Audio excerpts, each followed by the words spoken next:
Welcome to Real Herbalism Radio, show 215, recorded at River Road Studios in Eugene, Oregon.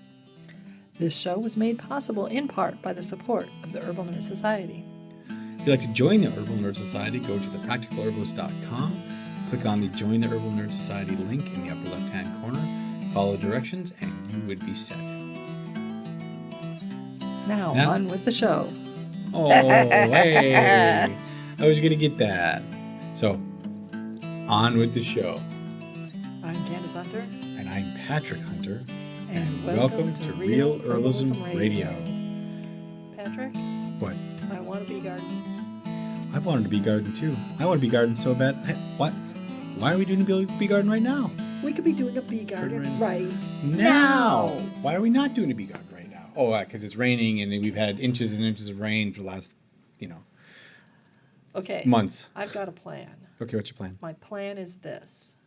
We need to put in an arbor to go over our front gate because the gate opens is like hard to keep it closed properly now. Yeah. So I was going to build a second gate and an arbor over it, and we're going to begin there with some bee-friendly plants. Oh, and then we'll continue along the front fence, and we have what I've been calling the big ugly blue flower bushes, which are big ugly flower bushes, but the bees love them, and so they've managed to survive the last 5 years because over the last 5 years I've been planning or thinking about taking them out like every single year, but then the bees come and I say, no, I can't take them out yet.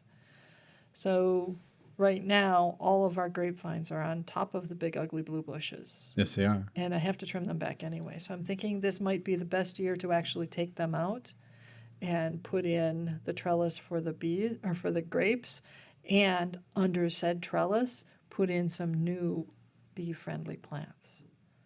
I like this idea. How do you like this idea? I think it's a good start. I mean, the front yard needs to be then revitalized. We'll continue. We've got the elderberry. We could get more elderberry. We could extend our elderberry reach. Is elderberry a good bee plant? Yes, it is. She said so. Dawn said so. Dawn said so. Dawn said so. I see. So anything that Dawn says for the garden is works good. For me. Okay.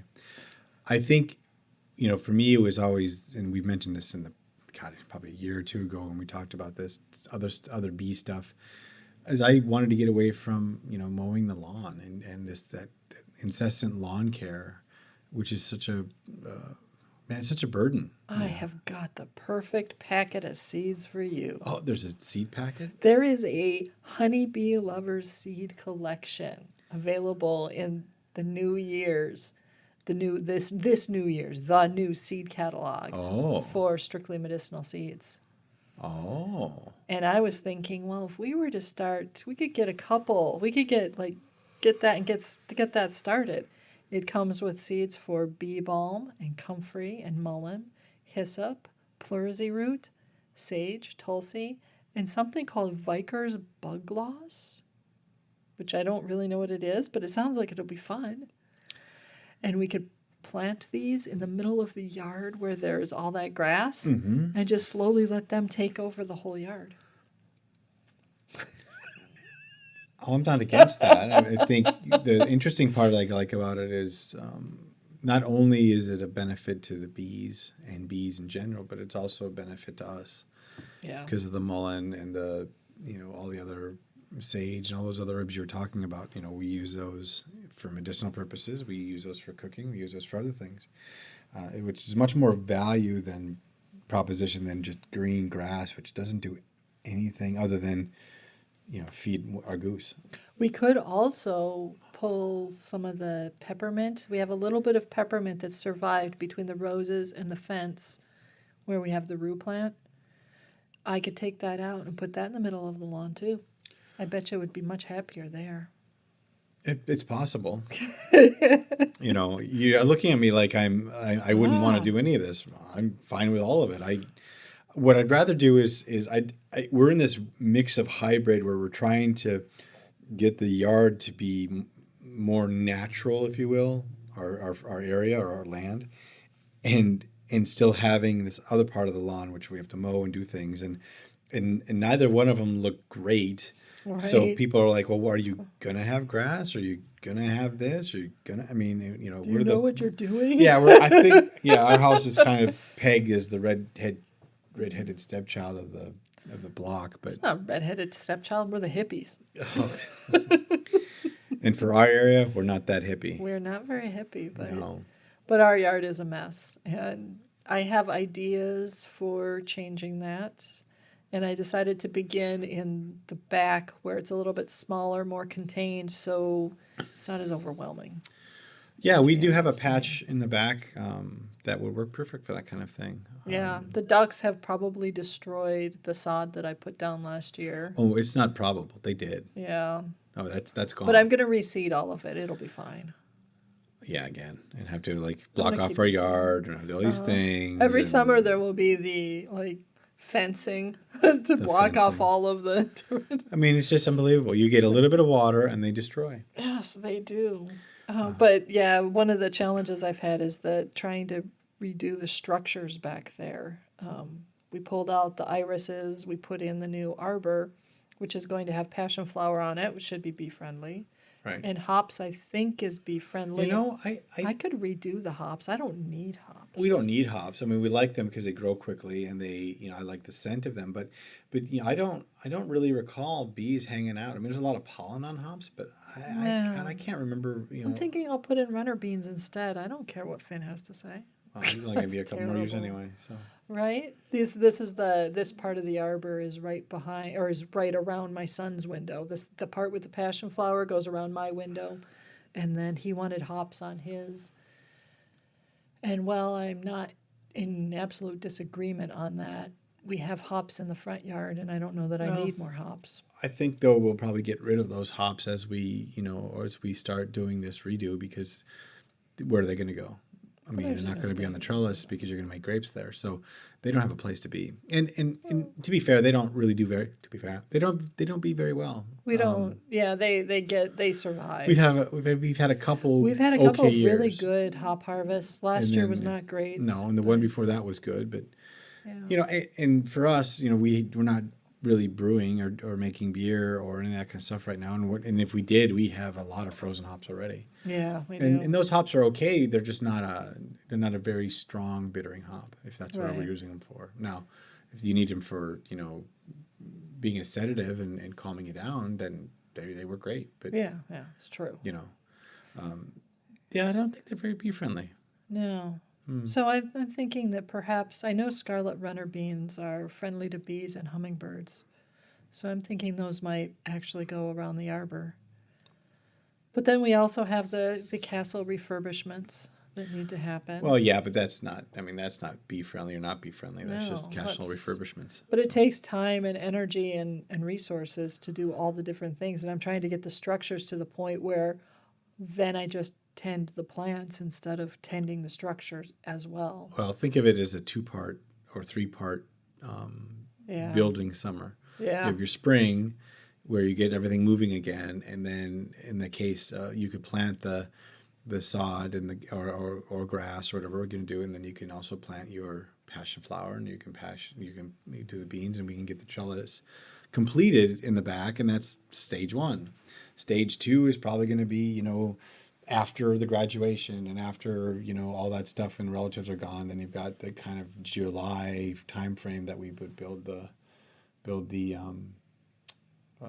castles and stuff for the ducks and that, because the weather would be consistent and it'd be fine. There's not going to be rain pretty much, and we'll be able to do what we need. And then when you have that, then you have the fall where everything starts cooling down and things turn over and switch, and we might have to replace more grass. Yeah. know. I could be resodding yet again. Yes, yet again. That is one of the challenges of having a goose. If it was just ducks and chickens, I wouldn't really need grass. I could have like wood chip paths and things like that I don't care as much if they mess them up, because you just rake it back, it's all good. But Annie needs to eat the grass, and I'm not going to go out and buy other people's cut grass to feed her. That's silly. Well, and not only that, but it wouldn't last very long, and it wouldn't be. Right. She likes to pull and that yeah, sort of she thing. loves pulling the grass. We might have to keep a path of grass in the front yard just for her, so that when she goes out in the front, she can go right down the Yeah. path and pull her grass that she needs. And Yep. I mean, honestly, if we gave her that kind of access all the time, we wouldn't necessarily have to have a backyard full of grass. Right. True. So, True. That might be something to consider. But one of the things that we were talking with Don was, getting the right mix.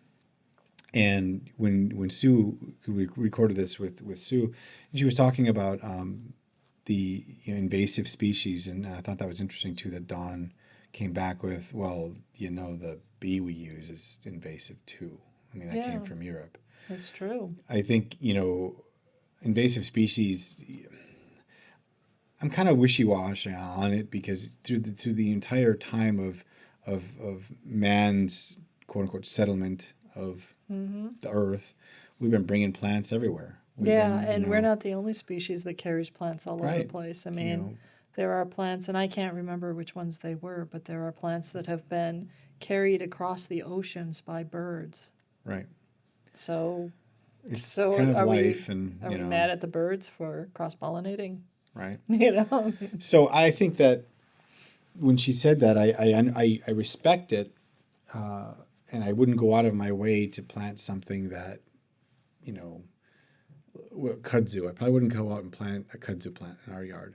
Well, even if you did, it's not likely to survive the winters in our yards. No, but you understand. I was just giving But an if example I'm a little of like something. Southern California, I probably wouldn't be planting kudzu. No. That's dangerous. Right. And so know what's going to happen. I mean, I think you had made the comment that spearmint's not native to our area, but it grows beautifully, and and in fact, there's mint farms here in the valley. Yes. That's what they specialize in. They're growing mint. So that wasn't native either, but or the entire grass industry was that native too? Not Was so Kentucky much. blue here too? I mean, I don't know. It's just, but finding the best way to help with propagating, bees. So the other thing too is, if you think about it, it's not just about the bee garden. It's about making sure that there are pollinators. Yeah. If you can't plant the garden or make a potted garden on your patio at your apartment, think about volunteering at a place that fosters beekeeping, or donate to certain organizations that are trying to prevent colony collapse, and coming up with different ways to allow bees to rest and to not have them being pollinating every day of the year, which is also a real problem for them, or having them to have to pollinate one crop. There's been many times, I've just read a story 2 weeks ago about a beekeeper in Arizona that the only way he stayed afloat was to pollinate almonds in California farms. Mm-hmm. And what was happening is that they would do that, and they would come back, and he could lose 30 to 40% of his hives doing that. But it was so worth to keep himself in business. It was worth doing that, and that loss became part of it. But now he's getting to the point now where he says, we have to do something.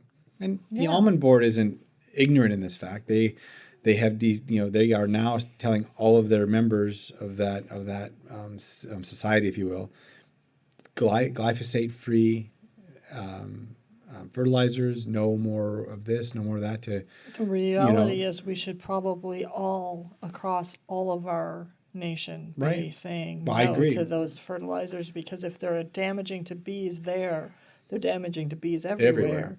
And if the bees aren't doing their job, we aren't going to survive long. Yeah, we're not. Yeah, I mean, global warming aside, and all that, we're going to have a problem because our food supply is going to be an issue, and we have what, at the turn of the 19th century, the 20th century, I think we had 1.5 billion people worldwide. Mm-hmm. Yeah, I think that was what it was.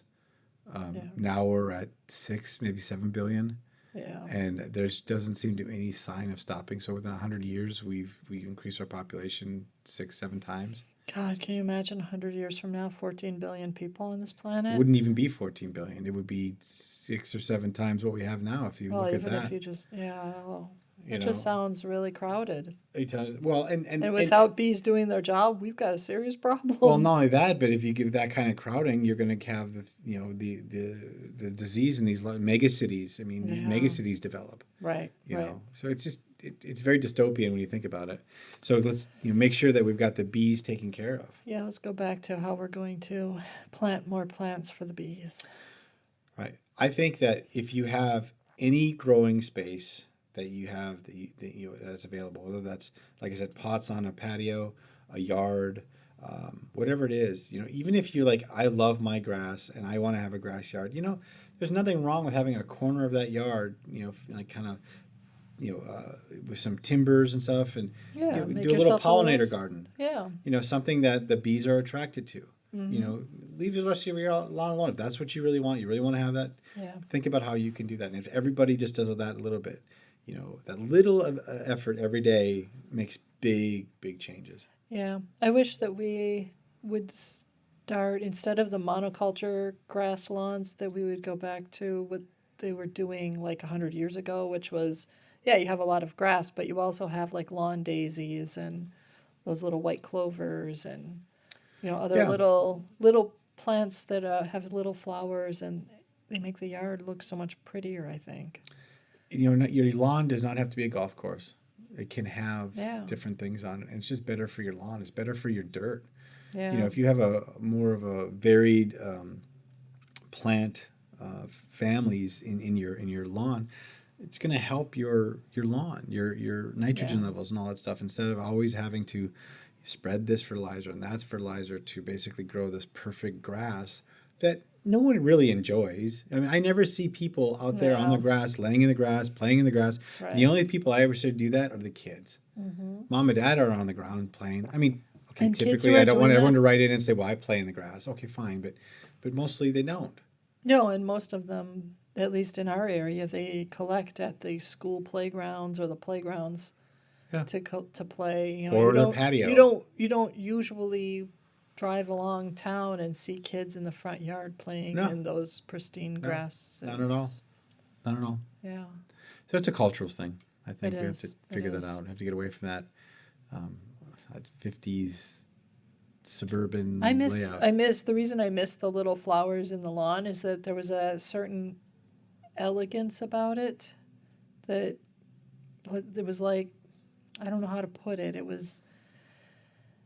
It's romantic, I guess.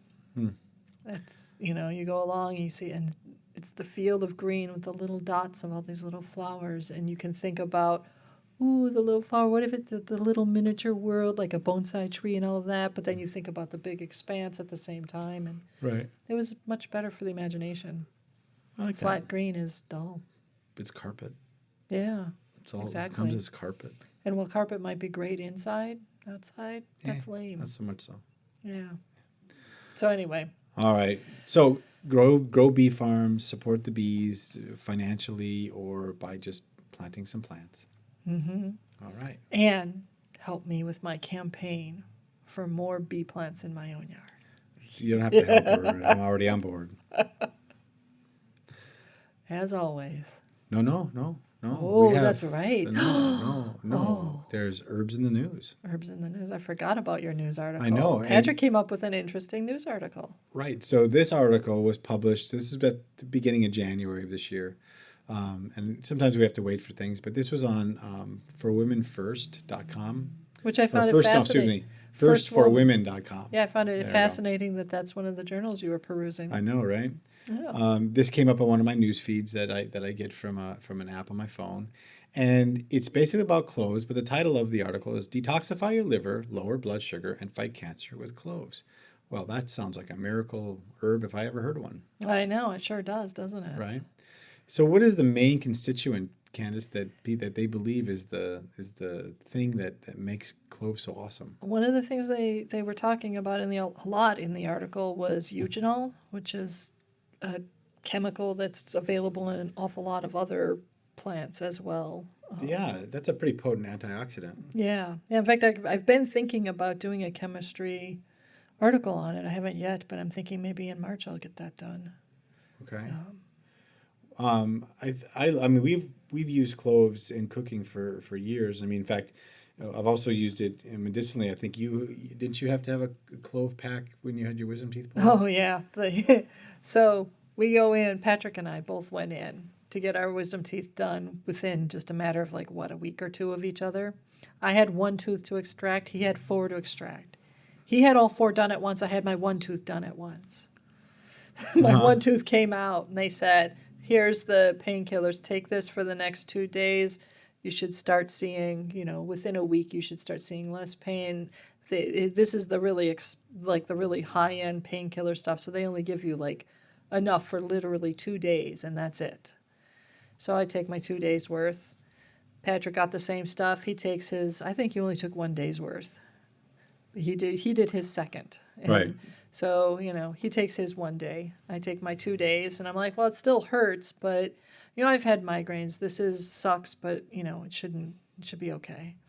So I go through the rest of the week. It's still hurting really bad. Now I'm like at 5 or 6 days after the surgery. Mm-hmm. And I call them up. I'm like, well, how much, when you said if it still hurts really bad, how much is really bad? How do I know? This was like all before they started doing all that pain pain numbers, scale, pain yeah. scale things. So they're like, well, we talk a little bit, and they're like, well, maybe you should come in. We'll take a look at it. Meanwhile, Patrick, when he had his done, 4 days later, he's eating popcorn. I'm like, what are you doing? But he's like, no, I'm fine. I go in on day 7, and they're like, wow, you've got dry socket. You should have come in sooner. Why didn't you come in sooner? I said, well, you didn't explain. You didn't tell me. I didn't know. How am I supposed to know? I took some aspirin, or whatever it was I took. Right. They're like, no, this is really bad. You need to get, we can do this natural solution. So I'm like, okay, great. What is that? They had this long strip of gauze. It was like 16 feet of gauze, I swear. It was this really long strip of gauze. And it was super thin. It was like the width of like one of those really skinny little ribbons. It was this tiny little stuff, and they packed it into the socket, and they kept packing, and I'm like, you can't fit more feet of this in there. This is ridiculous. It's just a tiny spot, which was kind of creepy when you think about it now. This gauze strip was soaked in clove oil. And so for the next, I think it was 3 days before they packed it a second time, 3 days later. So for 3 days, my mouth tasted like clove. And it was strangely soothing, and I liked it. And you're I like, have to admit, I you're liked like- it. And it like the pain was gone. Within 5 minutes of them getting done, the pain began to vanish. I was really amazed.